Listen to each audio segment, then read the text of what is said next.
Nick Russian, welcome to the Original Ballers podcast. Thanks for having me, mate. It's very nice to chat on this. I won't say it's a fine day here in Melbourne. It's rather drizzly outside, buddy. Something pretty standard for our old town. 100%. I think we're on the cusp of summer, and I guess it's one of those. That's what we're going to get. Yeah, that is it. That is it. So what does a Saturday morning look like for a candidate running for Lord Mayor? A normal Saturday morning, or in particular at this given time? This given time. Look, mate, I guess this given time. Today in particular, I've got six interviews lined up throughout the day.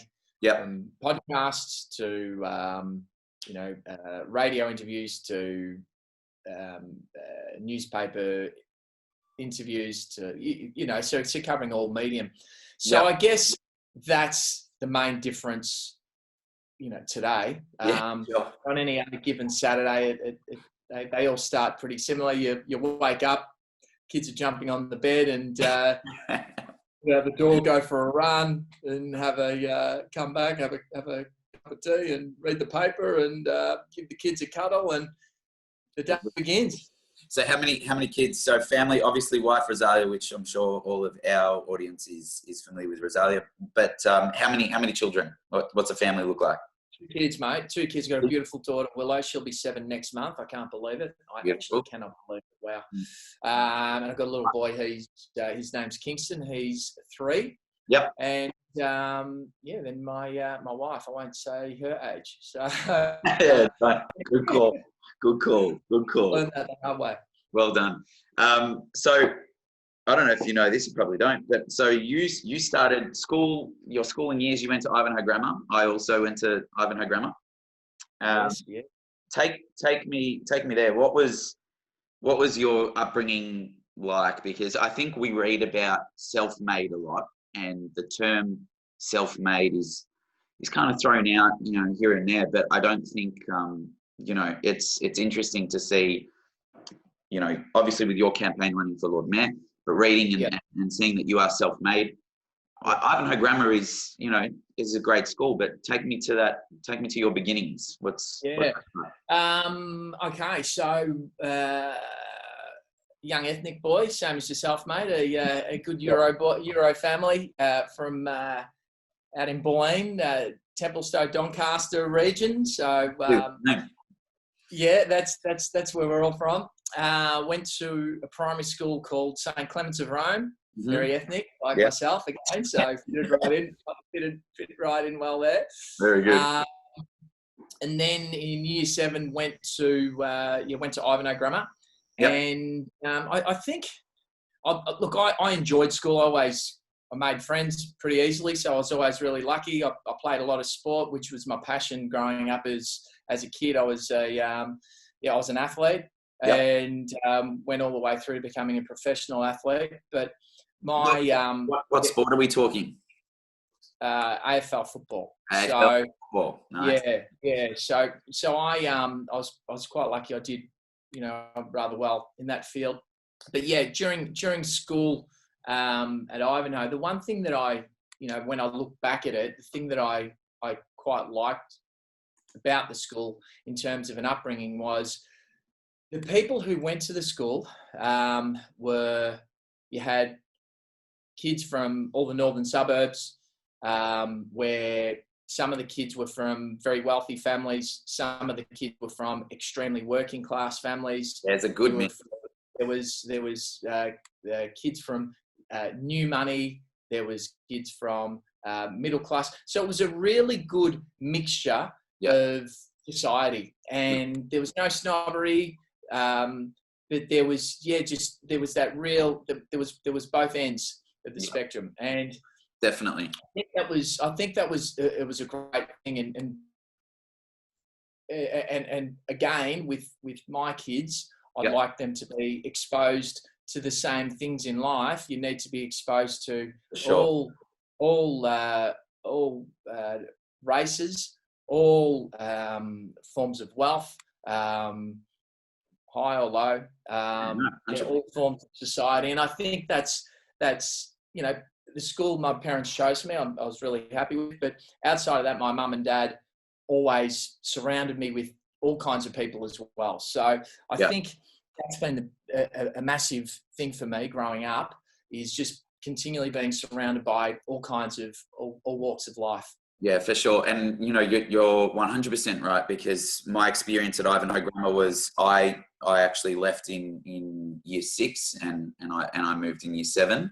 So I had a bit of a different trajectory, but I was at Ivanhoe for 9 years, and the experiences, as you said, a nice mix of people, from different socioeconomical standards to race. And it does give you that. I think if you experience both ends of the coin in terms of a school that does have a good mix, and then going to like an all boys school that was, in the heart of the city, which was my move, you get to experience both sides. So totally with you there. That's great.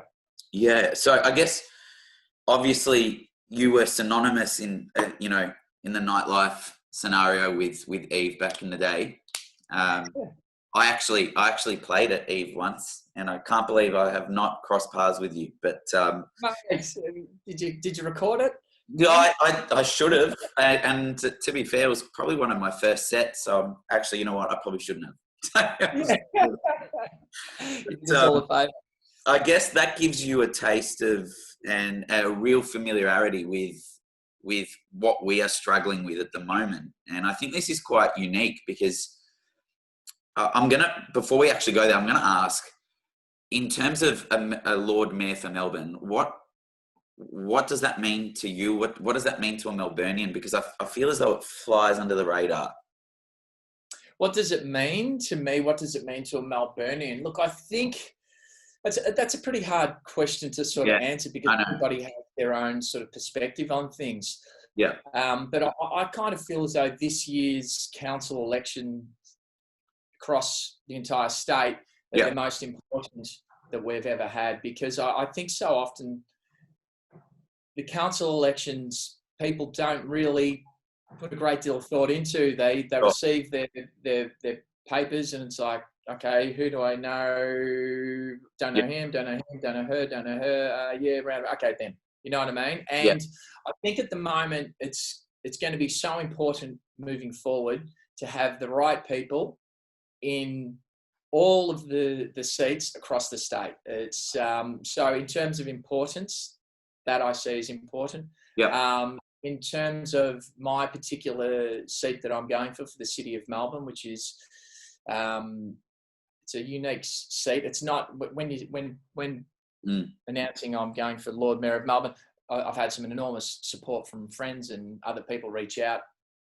And how can we vote? But the actual seat itself covers a small pocket, North Melbourne, East Melbourne, West Melbourne, CBD, Southport, South Bank, Carlton, North Carlton, Flemington, Kensington, and then a small portion of South Yarra and a small portion of Port Melbourne.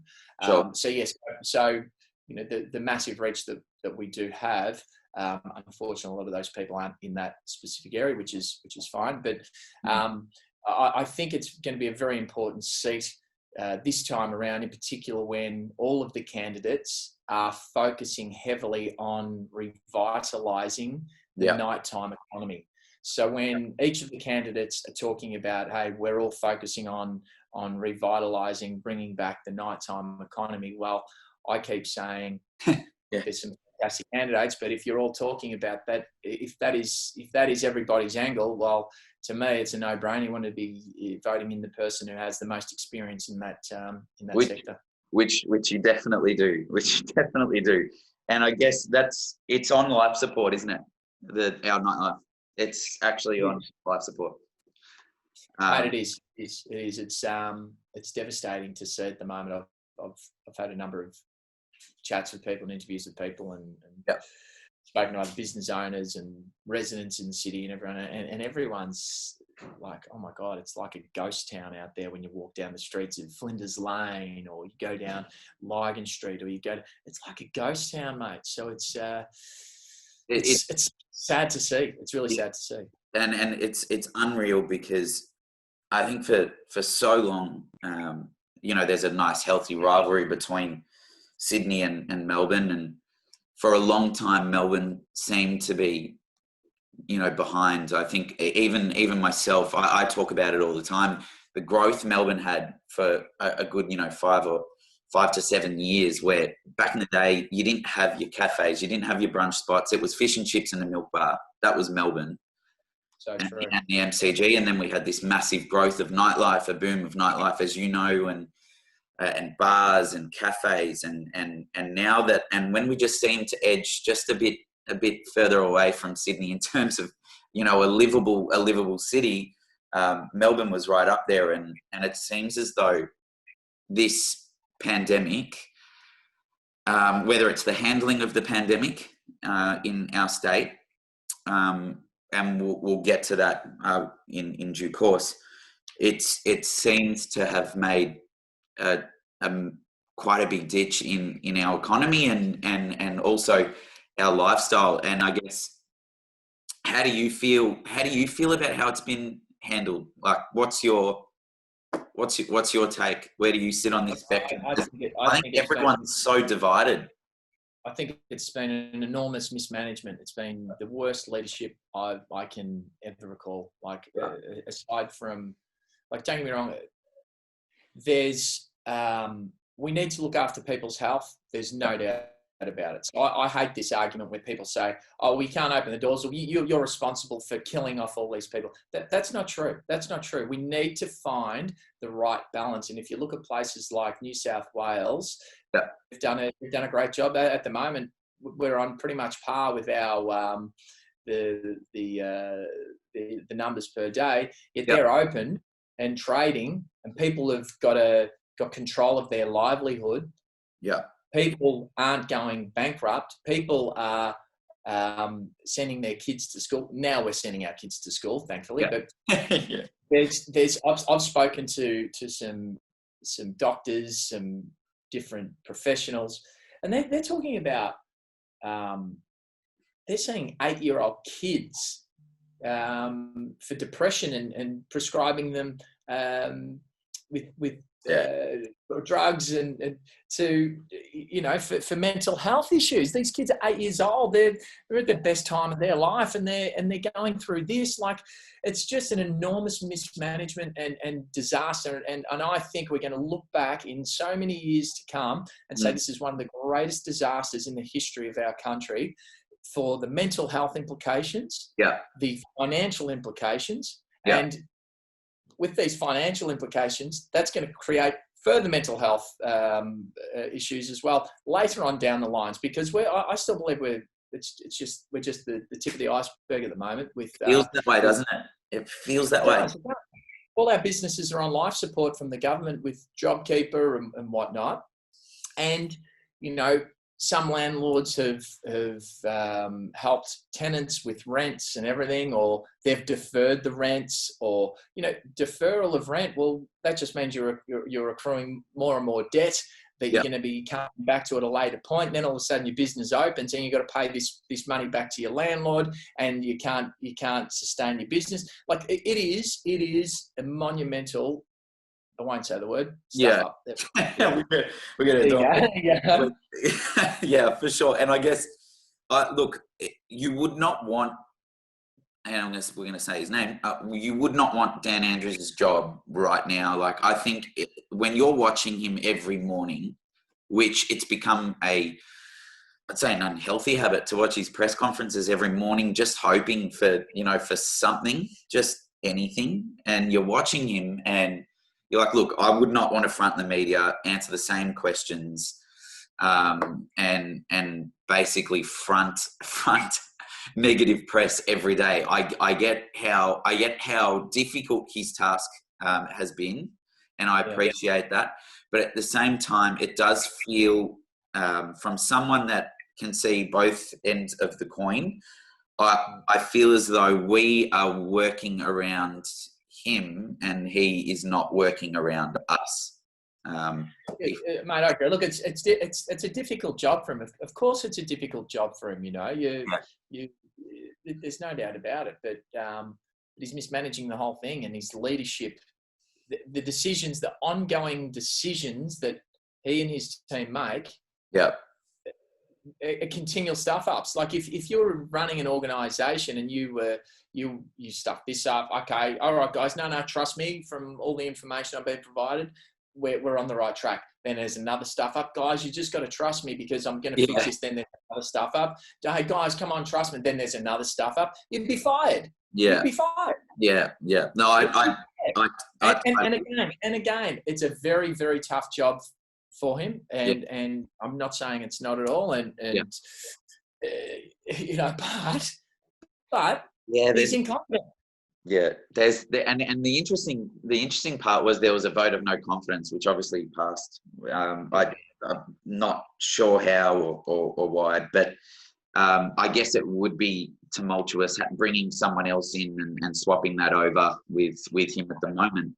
But when we talk about, so I went to a cafe yesterday, and it's a scenario now where I think people are really teetering on that edge that it's going to be like, well, if he's not giving us a plan sometime soon, we just want to open. Like it feels as though it's getting to that point where people are going to just start doing what they want anyway. Like it just, I don't know. Yeah, it does. Like that's the general feeling out there, isn't it? Everyone's like, do you know what? I've done absolutely everything I can. Victorians have done everything they can, but we're doing our part, but he's not doing his part. And their contact tracing is so bad that they're not fulfilling their duties, yet everyone else is fulfilling theirs. So everyone gets to a point where what's the point? Why are we continuing to put ourselves through this financial pain, mental strain, and everything else for the sake of what? You know, and that is the thing as well, I guess. So with mental health, you have people, everyone, obviously Melburnians have such a widespread of people in different living circumstances, but you've got people that are living on their own. You've got people that can't see their parents because they're in aged care. And it's a scenario where it is, as you would put it, you know, reviving Melbourne and bringing it back. But how big of a gap do you think there is now that because of this, in terms of our financial situation and general living? Like, do you feel this has taken a much larger chunk than people realise? Yeah, I think there's some people out there right now who are making a fortune. They're absolutely making a fortune. Their business is thriving during these times, and good luck to them as well. Good luck to them. It's thriving during these times. Some people, their business is thriving. They have their staff on JobKeeper as well. So again, their business is, you know, it's banking some serious money, and then obviously at the moment there's nothing to really spend money on. So people are stockpiling some serious dollars, and good luck to them. Good luck to them. And then there's the other spectrum of people who are they've had. Well, here we go. Talk about hospitality. Yeah, they've got a bar. Okay, they've got a bar. They haven't been able to trade. Let's just call it for the whole year. Sure. They've got the holding cost of the business. So you've got rent, you've got your insurances, you've got all these different things that come to mind. You've got your ongoing bookkeeping fees, your accounting fees. Then on top of that, if you are trying to do an arrangement with your landlords or other debtors who they may owe, people they owe money to, they're dealing with their lawyers to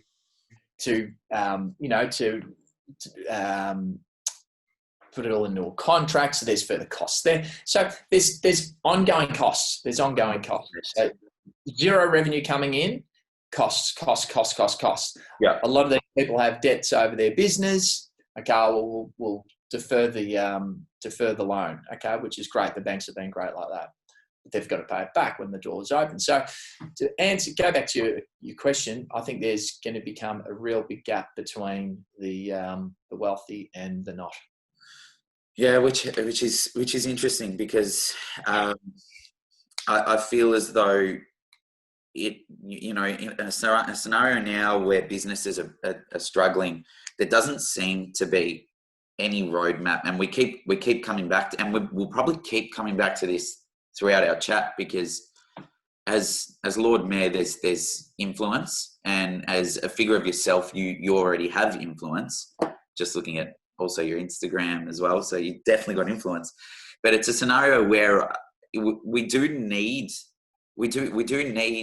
some sort of indication that there is a moment to bring back hospitality. What about it? I mean, hospitality is one section. Nightlife, bars and clubs, we can put that in the same scenario. But this is hair and beauty. Then you've got hair and beauty, retail. At least with retail, they can not that it's you're saying they're not hurting. Yeah. At least with retail, they can set up an online store where they can continue to earn. But when you've got just a bar that doesn't sell food or anything at all, what's your offering? What is your offering? You're going to offer some takeaway beers? Is that what you're going to offer? And which isn't.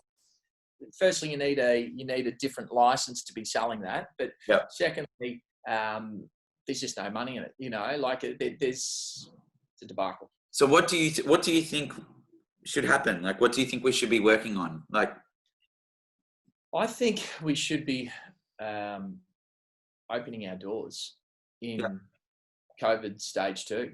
That's what we need to do. Step 1, just let's open the doors. Not stage 3, stage 2. Okay, let's get the ball rolling. We need to have some good contact tracing. That's most important, but the government have failed. Yeah. And then furthermore, there needs to be a standard opening guidelines for people to work within, which is something that I've been working on in the background as well. So it's something that's created by industry leaders and industry experts. So we all sit there and we design it rather than a public servant designing it. And I don't say that to be rude, but a public servant designing it who's never worked a day in his life in a normal job, who has never worked a day in his life in hospitality or hair and beauty or whatever it might be. So they go and create these policies and they go, there you go, guys. This is what you need to do to reopen. So it's like, oh, excellent. Well, that's impossible to follow. So that's what needs to happen. We need to get the doors open now at a COVID stage 2, and we need to have the guidelines ready to hand to people to say, okay, this is a COVID safe way to operate. Yep. We need to also learn to live with it. Furthermore, we need to have a proper roadmap for businesses to say, okay, well, we're going to be like when we first went into lockdown at the start of the year, I remember Scott Morrison said, okay, we're going to be locked down for X amount of time. Then we're going to go to this stage. Then we're going to go to this stage. We need to go back to that. Okay, at this stage, we're going to that. At this stage, we're going to that. This stage, we're going to that. Then it allows us as business owners and operators to program it accordingly. Accordingly. Yeah. Accordingly. Like I know with myself at the moment, I've got a bar that I've been building, and while I'm building this bar, I don't have an open date. I'm not going to be able to open and make money. So it's like, I pulled everybody off site. So what's the point in finishing the renovation when you, so it's like, okay, well, here we go. I'm stuck paying rent at the moment. Yeah. So it's like, well, what are you going to do? You're going to put all your money into this renovation and you've used your budget up. Then the landlord will ask you for rent and you've got no money to pay the rent. Yeah. So then the landlord sues you, and that's not a good way to start your life. There's just so many different things that go on that people don't understand. Yeah. And I think as well, it's a matter of speaking from more an emotional standpoint. It just feels as though when he's speaking and he's giving the news, he says he understands that it's hard, but you don't really see that empathy. You don't see. No, he doesn't, mate. He does not understand. There's no empathy whatsoever. I did a TV interview last week about one of my. I actually said if I get voted into power, so I'm going to donate half of my first annual salary to mental health, right? I said, I'm sick and tired of seeing Andrews get up there and say, oh yeah, we're all in this together. I understand. Okay, well, if you really do understand and we are in this together, all right, well, how about you start showing it? So I said, you know what? That's the least I can do. The first year, I'm going to donate half of my my salary back to mental health. So yeah, there's one thing saying, yeah, we're in this together. It's easy to say when you've just given yourself a pay rise, isn't it? 100%. And I think this is the discrepancy, and good on you, because I think here I'm reading it's somewhere around, we've got first year salary 110,000 including superannuation will go towards that measure that you're speaking about, which is amazing. And I think it's signs and acts of goodwill that Melburnians need at the moment. And like I said, it's a scenario where we're in stage 2. What I can't comprehend, and yes, I know the argument is put forward that you're more likely to contract this inside than outside. But from a contact tracing point of view, if I was to go to your bar and you have protocols set up where you're taking my name, my number, everything is laid out for you, so then you can live in a COVID normal state. Correct. And so from an innocent bystander or just a civilian here that lives in Melbourne, and I can't stand what I'm seeing, I'm going, it just sounds as though it's not laziness per se, but we're just still working around Dan, and he's not working around us. That's exactly right. And it just feels as though he doesn't know what he's actually doing. He's just sort of, all right, I'll try this. Well, now I'll try this, and now I'll try this. But while he's trying all these different things, his back end, contact tracing and everything else, and his security debacle and everything, it's just incompetent. Yeah. How else let's change the speed a bit, but how else has the pandemic kind of affected family life, your life in general? How's it affected things? Look, it's been challenging times, I guess. There's been homeschooling of the kids, which has been a juggle. Yeah, how's that? My wife, she's busy with all of her work and running her business, and I'm been busy doing the same with my different interests. Yeah. So that had been challenging at times. Yeah. At the same time, look, I'm a rather positive sort of thinker, positive kind of a person overall. So I haven't really got myself down in the dumps or anything at all. I've tried to remain as consistent as possible. Get up in the morning, go for a run, do some light weights at home. Nice. So I've tried to stay as consistent as possible. I haven't continued to wake up as early as I always did in the past. So that has failed. Yeah. But it's gone through different stages. When we first went into lockdown, we were like, okay, we're cooking, we're doing all these. I love cooking, but cooking absolutely everything for the first lockdown, and sort of enjoyed moments of it. And then it's like, okay, the novelty's worn off now. Let's get back to it. For sure. Well, it's been 8 months? I think so. What was it, March? Then we first. Yeah. And I think the first wave of isolation was very much the novelty. Great time to take stock and just slow down. And then after that, it was like, get me out of here. Let's do this. And I guess when we're talking self-made, are we talking financially, obviously? But so from humble beginnings, obviously you went from Eve. What was the trajectory after Eve? What? So I had the club for 10 years, and while I had the club, I had certain structure around me and started other businesses. I started an events business called Together Events. Yep. Also, whilst I had the club, I started an educational business. Yep. And also a recruitment company as well. So, and then I did a couple of small little things in property stuff too. But once we sold the business, I've been through the process previously. I remember selling a nightclub years ago and selling it, and I was like, okay, now what? I don't have any income, So you need to make sure that if you are selling a business, that you're selling it. Well, you sell a business for a number of reasons. One, the business is struggling; you need to get out. Two, you get an offer that's too good to refuse, and it's like, you know what, this is going to set me up really, really well for the future. Yeah. So I was lucky we received a really good offer. And at the same time, the business was sort of coming to the end of its tether, because 10 years in a nightclub's it's like dog years, it's like, it's like 200 years. So it was a little bit tired, and we received a really great offer, luckily. So we sold it. But I made sure that I also had other businesses set up as well. So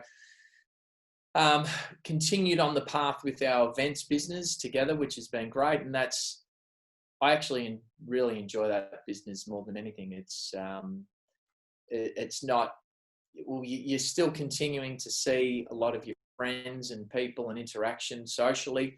Yeah. But it's not every single week. It's once a month, or you know what I mean? So I'm a very social person. So that's how I fell into that industry in the first place. So I enjoy it. Yeah. So with the events business, that was great. It's continued to keep me in the loop with hospitality and in touch with people, and it's been a successful business. Our educational business, we ended up selling that, and with our recruitment labour hire company, which is called Academy HR, we've continued to develop that over the years, and we set up a cleaning division for Academy going back a couple of years ago. Yep. And then at the start of this year, when COVID hit, my brother actually got his hands on a particular product that is a specific treatment for COVID and a prevention for COVID. Right. And we set up a COVID cleaning and prevention division of that business. So yes, that's sort of the last. Well, I sold Eve 4.5 years ago. That's what's kept me busy in these last number of years. And at the same time, I've been working on our new bar as well, which is only a small venue this time around. But we don't. That's called Bambi. We don't have an open date at the moment. Who knows? It may not ever open. Realistically, at the moment, you just do not know with the current restrictions, because it'll get to a certain stage with our bar, with a number of other people who are in the hospitality industry, where they get to a point where they say, do you know what? There's no point in continuing to tear up money, end the lease and keep moving. Yeah, and we have a lot of mutual friends as well that are in hospitality and nightlife industry, and I think it's echoing the same sentiment that unless it's worth opening the doors, it's going to be probably making more of a loss at some point, which I also don't think has been factored in. Yeah, that's it. Yeah, okay, guys, go and open up for 10 people. What do you do? Thanks. Wow, great. Yeah. Go and open. Yeah, cool. All right, and lose more money. Yeah. So I don't think that's been factored in, but it's interesting because I think I grew up in whether it's I'm getting older, which it probably is. I think I lived through the kind of golden era of nightclubs and bars in Melbourne. I think it'd be interesting to get your take, but obviously before all of this, it seemed clubbing became less desirable, and it became more about, well decorated and fitted out interior, bars that you can have a drink, that you can still have some pretty cool music, but the vibe changed, didn't it? In terms of amazing turnaround. Yeah, that's it. I remember back to when we first started Eve again, 2006, we started it. And there was Eve, there was Seven, there was Boutique, there was the Motel, there was Heat Nightclub, there was this, there was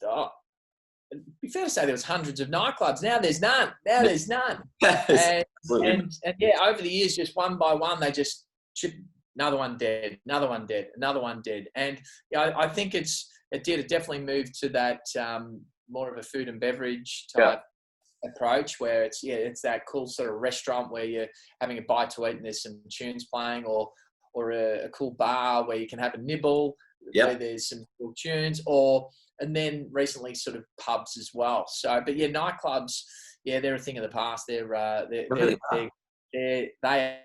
done and dusted. But it may come back again in the future. Who knows? It might come back after at the end of COVID, because everyone's just dying to get out and have a dance again. You just don't know. Like certain things happen that create a movement. Yeah, and that is a great segue into what I wanted to touch on as well, because you've got artists everywhere that aren't being booked, that aren't making money, and then that affects managers, and that affects agencies and representation. So it's a snowball effect. And I think that running for Lord Mayor, having your experience, having worked in the industry, hospitality and in nightlife, if, say, God forbid, Dan Andrews reached out or someone reached out, would it be worth, would you consider giving them a roadmap to how they could? Absolutely, mate. Absolutely. And that's a big part of why I'm going for this as well. Like I was approached only a very, very short time ago. It was 5 or 6 weeks ago that I think it was 5 weeks ago that I was approached to run for this position. And everyone else has had 6 months head start. I mean, I thought, you know what, I'm not phased, right? But 5 weeks ago, I was approached. It was leaked to the media. The media got a hold of it, ran a story. And when they ran the story, I had that many people, hundreds, thousands of people message me, call me, text me, Instagram me. Yeah. It's sort of pleading, saying, mate, we need you to run. We need you to run, you know, and you sort of felt compelled to do so. And the big thing that everyone kept saying is, we've got no voice. We've got no voice. They keep saying that they hear us, but they don't understand us. Yeah. You know, they keep saying they hear, but they don't understand. They said, we need you to get in there and we need you to explain to them. So back to your question of, would I put forward some ideas and a roadmap? Absolutely. And I believe that there's been some great people making noise on social media about where the government's going right and where they're going wrong. But if you really ever want to have a say, you need to give yourself a seat at the table. And that's what I'm doing. So yeah, I most definitely, I would be in consistent contact with the Premier, and by all means, I'd be sitting down and talking through strategies. And you know, you can only hope that he listens, and he hasn't listened to anyone to date. So I guess the more people who actually do get to interact with him and negotiate. Yeah, and that's one of my key strengths is negotiation. I think it's a good thing, and that's great. And I think it baffles me, because I think maybe perhaps someone like yourself, it becomes more of a scenario where it is a positive aspect, where we can say, let's have a look at this situation. Heaps of Melburnians have been stuck at home. I'm running for Lord Mayor. I'm happy to give you a hand, and perhaps like have outdoor dining and throw just scenarios that, well, okay, if you're more likely to contract this thing inside and you're so worried, let's start setting up Melbourne outside because summer's coming. That's it. Let's try X, Y, and Z. You know, it's 100%, mate. And an interesting point, because so Sally Cat obviously is in that position at the moment, the Lord Mayor. And look, I'm not going to lie, I had a look at her website as I did yours. And it's interesting because I didn't feel as though there was much of a voice here, especially in her team. Yeah. Like I don't know. I just it is. And look, and again, I'm not a person who's going to sit here and bag. No. Because you know, from what I understand, I'm sure she's a nice person. So I'm not about No, it. no, no. But even yeah, when you look at her team, yeah, lawyer, public servant, you know, yeah, and that was her team. And then when I announced that I was running, then at the last minute she went out there and go, oh, who can I get? So she went and grabbed another lawyer who owns a bar, yeah, you know. So it's just yeah, to try and get that kind of balance. It was purely reactionary to me running, you know. yeah, But yeah. again, it just seems like it's a group of people detached from community and business. Sure. The majority of, it's over 50% of the people who live in the city of Melbourne are under the age of 40. Mm. Yet people on her team are 50, 55 plus. Yeah.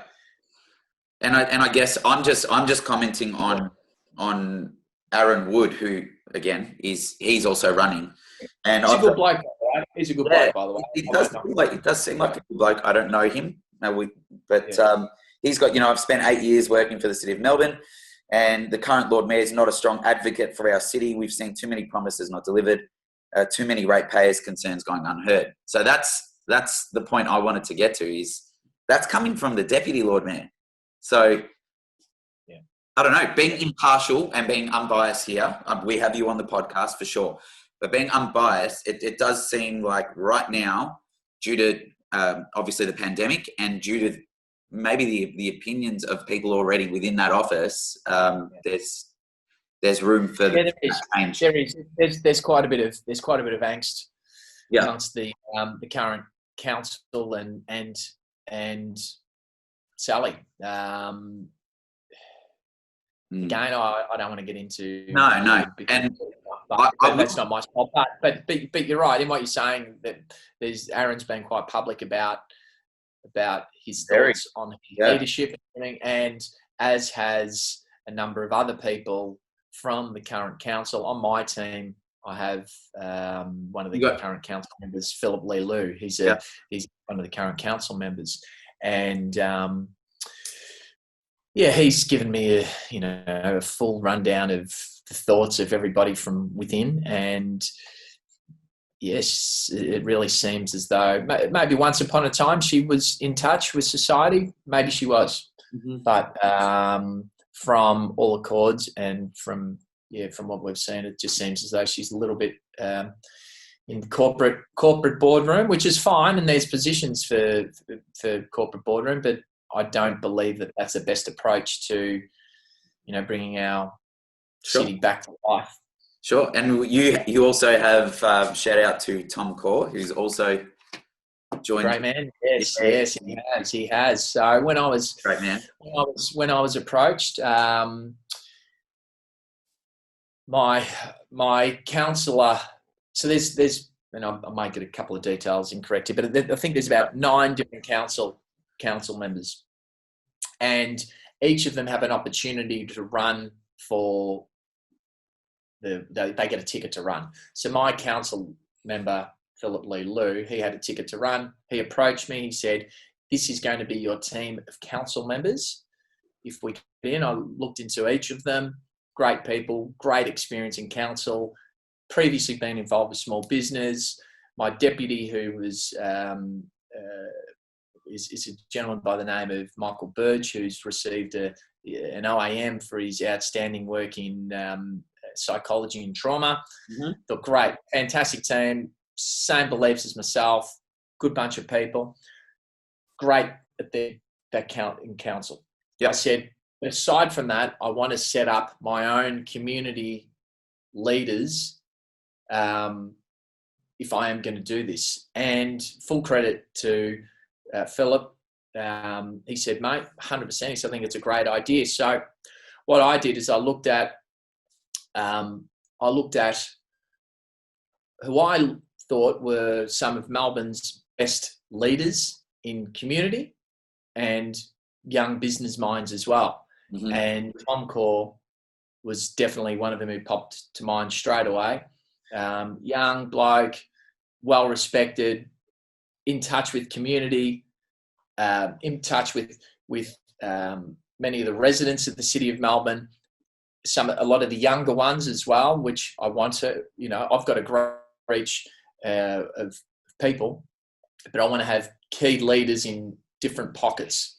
Yeah. And he's got a great understanding of particular communities, as well as a great business mind, a very progressive thinker, involved in a lot of business, just a great business brain, great people person. So yeah, so he was one of the very first people who I spoke to, and he jumped straight on board. Mm-hmm. Furthermore, he's been very. We chatted. I think we actually spoke yesterday, and he's still vocal. He's still very vocal about the situation at the moment, and why wouldn't he? He's much like, not too dissimilar from yourself. Very similar to myself, and a younger version of myself. Really. Yeah.